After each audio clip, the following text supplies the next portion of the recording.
Waalaikumsalam. Selamat masuk. Duduk, Dek. Ya Bu, terima kasih. Selamat pagi. Gimana kabar kamu hari ini? Selamat pagi Bu, alhamdulillah saya baik Bu. Alhamdulillah kalau begitu. Ibu senang dengarnya. Kalau boleh tahu ada apa ya Bu Ibu manggil saya? Jadi gini, berdasarkan pengamatan Ibu dan laporan dari beberapa guru yang ada, dengan beberapa guru yang ngajar di kelas, katanya kamu ini sangat jarang ke sekolah. Bahkan 1 bulan terakhir ini tidak ke sekolah. Kalau Ibu boleh tahu ada masalah apa, Nak? Tidak apa-apa Bu, kemarin saya sakit. Begini, Ibu sampaikan terlebih dahulu bahwasanya dalam bimbingan konseling itu sangat menjunjung tinggi asas kerahasiaan. Apapun yang akan kamu sampaikan di sini tidak akan Ibu beberkan kemana-mana. Jadi ini hanya antara kita berdua saja. Jadi kamu boleh ceritain apa saja yang mengganggu pikiran kamu. Jangan sungkan atau takut untuk bercerita. Anggaplah Ibu ini sebagai teman baik kamu. Saya masih ragu Bu. Tidak apa-apa, ceritakan saja sama Ibu. Anggap saja Ibu ini teman baikmu untuk bercerita. Jadi cerita saja apa yang mengganggumu supaya kamu bisa lega dan nantinya Ibu juga bisa membantu. Itu serius. Iya kamu bisa percaya sama Ibu. Iya baik Bu. Oke. Mungkin sebelum kita mulai proses konseling ini, Ibu sampaikan terlebih dahulu bahwasanya biasanya konseling itu berlangsung 30-40 menit. Kira-kira kamu ada acara lagi setelah ini? Iya Bu, saya ada kelas.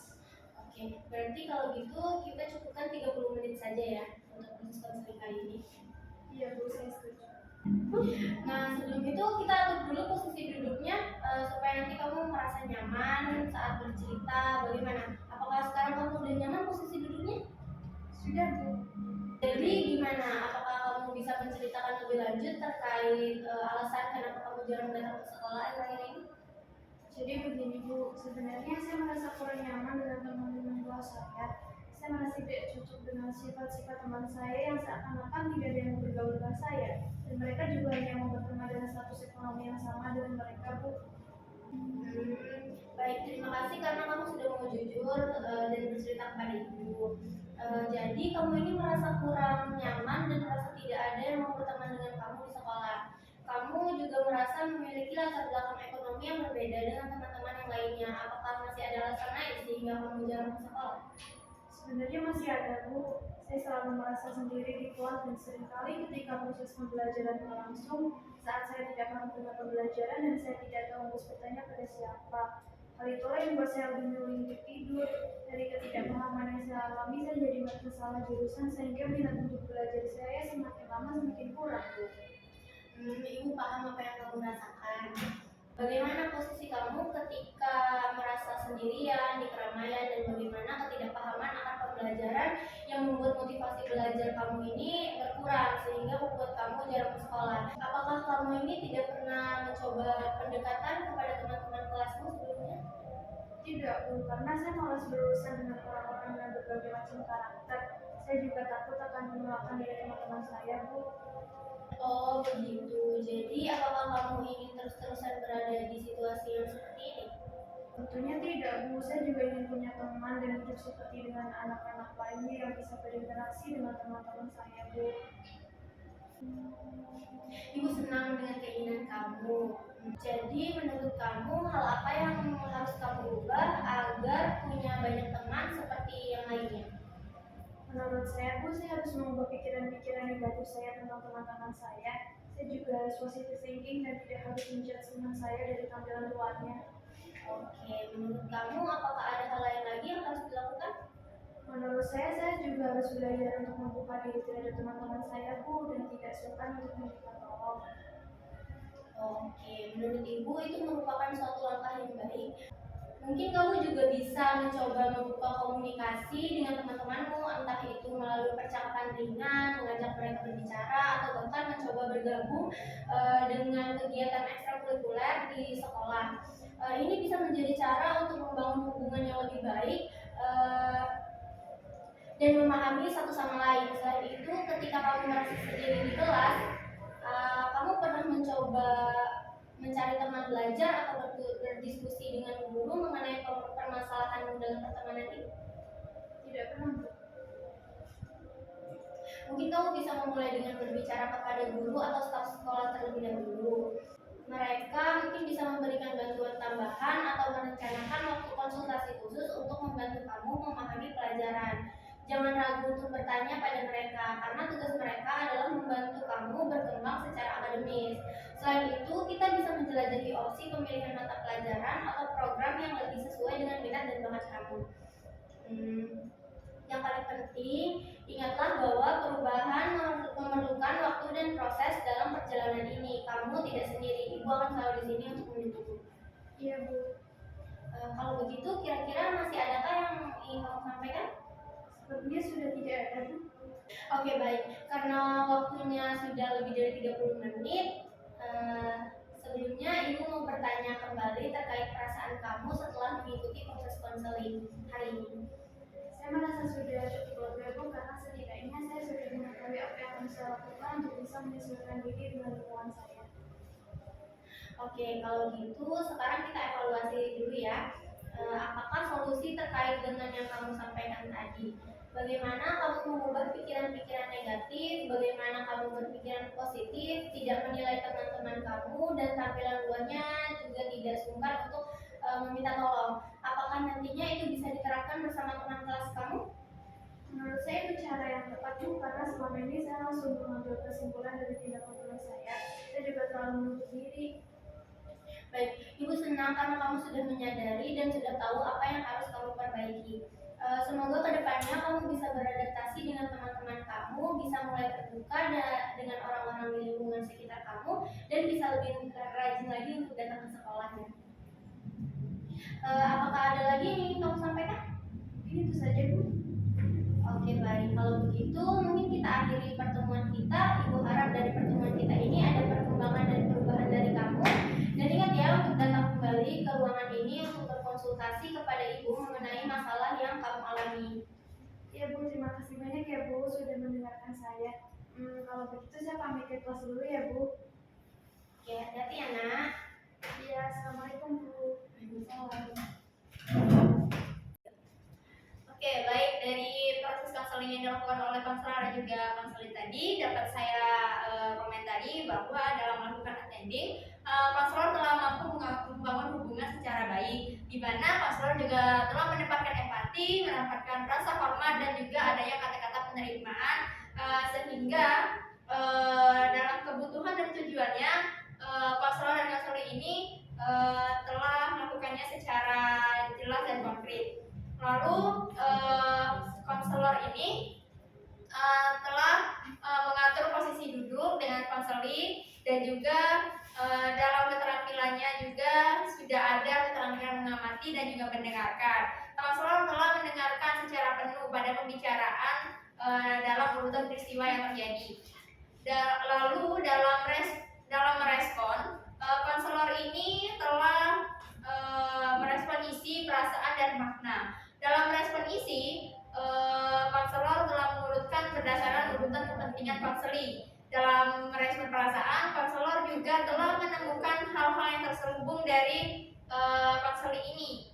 Dan dalam merespon makna, konselor telah mampu memberikan respon terhadap pikiran dan juga argumentasi yang logis ataupun tidak logis. Lalu selanjutnya dalam personalisasi, konselor telah membantu konseling menemukan kekurangan-kekurangan sehingga dia dapat menyadari keadaan atau masalah yang dialaminya.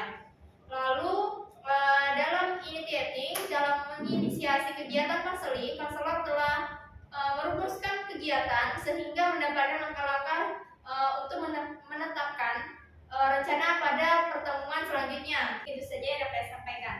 Oke, baik, di sini saya akan mengomentari proses dari konseling tersebut ya. Yang pertama yaitu mengenai attending, di mana konseli dan konselor itu telah membangun hubungannya terhadap empatinya dan rasa hormat terhadap konseli untuk menyampaikan pembukaannya, lalu berkomunikasinya sudah baik dengan tujuan konseling tersebut. Lalu dari posisi duduknya juga sudah baik, sangat tepat dan sangat santai. Konselor dan konseling sudah bermain mata dengan gerakan tangannya yang bermain juga. Lalu ada keterampilan mengamati, di mana keterampilan mengamati ini dapat menunjukkan pemahaman terhadap gerakan tubuh konseli, lalu dapat memberikan ekspresinya dan memberikan pemahaman terhadap pikiran konseli melalui ekspresi wajah dan gerakan tubuhnya. Baik, lanjut kepada selanjutnya itu di keterampilan mendengar, yaitu konselor telah fokus kepada pembicara tentang peristiwa yang dialami oleh konseli, lalu terfokus juga kepada proses terjadinya peristiwa yang dialami oleh konseli. Lalu poin yang selanjutnya yaitu dari responding, di mana responding ini terdapat beberapa poin, salah satunya ada merespon isi, perasaan, dan makna, di mana konselor di sini sudah merespon dengan baik kepada konseli tentang kepentingannya secara kronologis, lalu telah merespon perasaan permukaannya yang telah diungkapkan oleh konseli, dan konselor di sini telah merespon maknanya, yaitu cara kepikiran yang diungkapkan oleh konseli. Lalu selanjutnya yaitu ada mempersonalisasikan. Nah, di sini konselor dapat membantu konseli untuk mengetahui kekurangan-kekurangan yang berada di diri konseli tersebut. Lalu yang selanjutnya yaitu ada menginisiasi kegiatan konseli, di mana konselor dapat membantu konseli untuk merumuskan kegiatan atau langkah-langkah awal sampai akhirnya di kegiatan atau di proses konseling tersebut. Lalu selanjutnya ada terminasi. Terminasi di sini yaitu penyampaian waktu konseling yang telah habis dan meminta konfirmasi kembali kepada konseling untuk pertemuan selanjutnya akan datang. Mungkin komentar dari saya sekian. Terima kasih. Oke, baik. Di sini saya akan mengomentari proses konseling yang telah dilakukan oleh konselor dan konseling yang tadi. Oke, yang pertama ada aspek attending. Yang pertama ada membangun hubungan. Membangun hubungan konselor terhadap konseling yang tadi sudah bagus ya. Empatinya sudah ada, terus sudah bisa menghormati yang menjadi konseling. Terus untuk mengatur posisi duduk sudah bagus, jaraknya sudah pas, dan untuk kecondongan duduknya itu santai, tidak kaku. Terus untuk keterampilan mengamati dari konselor sudah bagus dalam mengamati konseling, di mana ekspresi konselor terhadap konseling sudah ada. Terus menunjukkan pemahaman terhadap pikiran konselingnya. Dan untuk poin selanjutnya ada keterampilan mendengar. Dari konselor itu sudah baik ya, saat konseling berbicara, konselor memperhatikan konseling dengan baik dan ada eye contact. Terus untuk responding, konselor juga sudah merespon pernyataan dari konseling dengan sangat bagus dan memfasilitasi eksplorasi dari konseling tersebut. Untuk merespon perasaan juga sudah bagus, dan merespon makna setelah merespon argumentasi dari konseling tersendiri. Terus untuk personalizing atau personalisasi sudah membantu konseling dalam menemukan kekurangan pada dirinya, keadaan masalahnya dan kekurangan konseling, sekaligus menunjukkan keinginan dari konseling. Terus untuk selanjutnya ada menginisiasi kegiatan konseling. Konselor telah merumuskan kegiatan atau langkah-langkah yang akan dilakukan di tahap selanjutnya oleh konseling. Terus selanjutnya ada terminasi. Konselor bisa menyampaikan bahwa waktu konseling beberapa menit telah selesai, seperti itu, dan bisa menanyakan perasaan konseling atas proses dan hasil wawancara dari konseling. Oke, sekian, terima kasih. Baik, di sini saya akan mengomentari dari pengamatan saya terhadap proses konseling di sini. Pada respon makna, konselor pun merespon dengan baik pikiran yang diungkapkan konselingnya.